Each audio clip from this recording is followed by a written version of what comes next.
پانی میں رہنے والا سب سے بڑا جانور ہے بلیو ویل، کیونکہ اگر ہم اس کا موازنہ دنیا میں رہنے والے تمام جانوروں سے کریں تو تب بھی یہ سب سے بڑا جانور ہوگا۔ ہماری زمین 450 کروڑ سال پرانی ہے، تو اب ہم یہ دیکھیں گے کہ کیا تب سے لے کر اب تک ہماری زمین پہ پایا جانے والا سب سے بڑا جانور یہی ہے۔ بلیو ویل کو مچھلی کہنا غلط ہوگا، کیونکہ یہ ایک ممالیہ جینس کا جانور ہے اور جنس کے اعتبار سے آج کے دور میں وائٹ شارک آج کل کا سب سے بڑا جانور ہے، جس کی لمبائی تقریباً 15 سے 20 فٹ ہوتی ہے۔ جس طرح ہزاروں سال پہلے دنیا میں ڈائناسور ایگزسٹ کرتا تھا، ٹھیک اسی طرح شارک بھی اس سمندر میں موجود تھی، جس کا نام تھا میگالیڈون۔ میگالیڈون آج سے تقریباً 30 لاکھ سال پہلے سمندر پر راج کرتی تھی، جس کی لمبائی تقریباً 60 فٹ کے قریب تھی اور جس کا جبڑا تقریباً 3 میٹر کے قریب ہوتا تھا، جو کہ ایک انسانی جسم سے کافی بڑا تھا، جس کے جبڑے میں تقریباً 270 کے قریب دانت تھے اور اس کے دانتوں کی لمبائی تقریباً 3 سے 7 انچ تک ہوا کرتی تھی۔ آپ کو یہ جان کر حیرانگی ہوگی کہ اگر کسی لڑائی میں اس مچھلی کا دانت ٹوٹ جاتا تو نیا دانت اگنے میں صرف 1 سے 2 دن کا ہی ٹائم لگتا تھا۔ یہ مچھلی اپنے شکار کو دبوچتے وقت جو اس کے اوپر پریشر کریٹ کرتی تھی وہ تقریباً 10 ٹن کے قریب ہوتا تھا، جو کہ ایک کچھوے کے سخت سے سخت شل کو بھی آسانی سے توڑ سکتا ہے۔ ان کا وزن تقریباً 100 ٹن کے قریب ہوتا تھا۔ میگالیڈون ایک اتنی بڑی شارک تھی، سائنسدانوں کے مطابق ان کو روزانہ ایک ٹائم میں کھانے کے لیے تقریباً 1 ٹن کے قریب گوشت چاہیے ہوتا تھا۔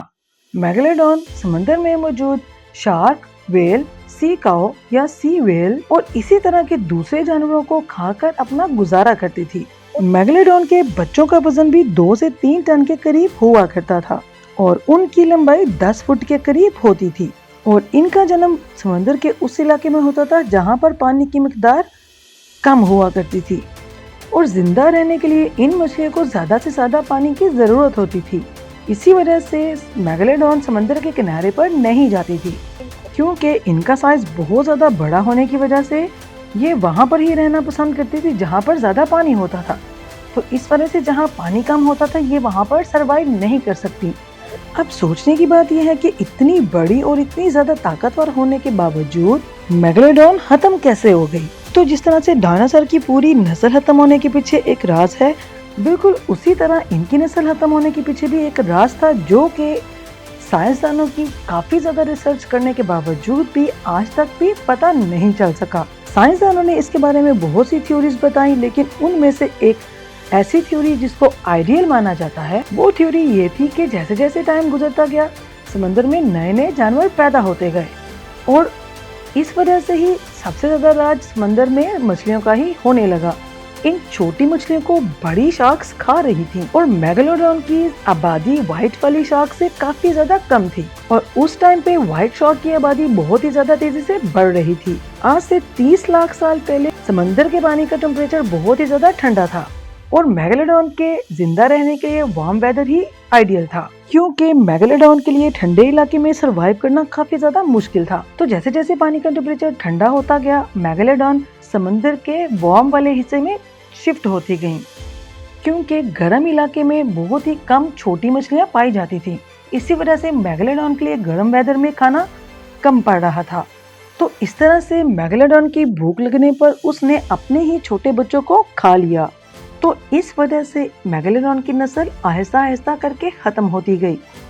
اب سوچنے کی بات یہ ہے کہ کیا میگالیڈون آج کے دور میں بھی اس دنیا میں ایگزسٹ کرتی ہے؟ تو پچھلے کچھ سالوں میں کچھ اس طرح کے حادثات پیش آئے ہیں جس کو دیکھ کر یہ اندازہ لگایا جا سکتا ہے، کیونکہ 1876 میں ایک جہاز میں میگالیڈون کے دانت دیکھنے کو ملے۔ تو ایک ریسرچ کے مطابق معلوم ہوا کہ یہ دانت تقریباً 10,000 سال پرانے ہیں اور میگالیڈون لاکھوں سال پہلے اس دنیا سے ختم ہو چکی تھی۔ تو سوچنے کی بات یہ تھی کہ یہ دانت کیسے 10,000 سال پرانے ہو سکتے ہیں؟ تو اتنی زیادہ ریسرچ کے باوجود بھی یہ بات فل اینڈ فائنل بتانا مشکل ہے کہ میگالیڈون آج بھی ایگزسٹ کرتی ہے یا نہیں، کیونکہ بہت سے ایسے سمندری جانور تھے جن کے بارے میں سائنسدانوں کا کہنا یہ تھا کہ یہ ختم ہو چکے ہیں، لیکن بعد میں یہ بات غلط ثابت ہوئی، کیونکہ ایک مچھلی جس کے بارے میں یہ کہا جاتا تھا کہ وہ 6.5 کروڑ سال پہلے دنیا میں ایگزسٹ کرتی تھی اور اس کے بعد یہ ختم ہو گئی،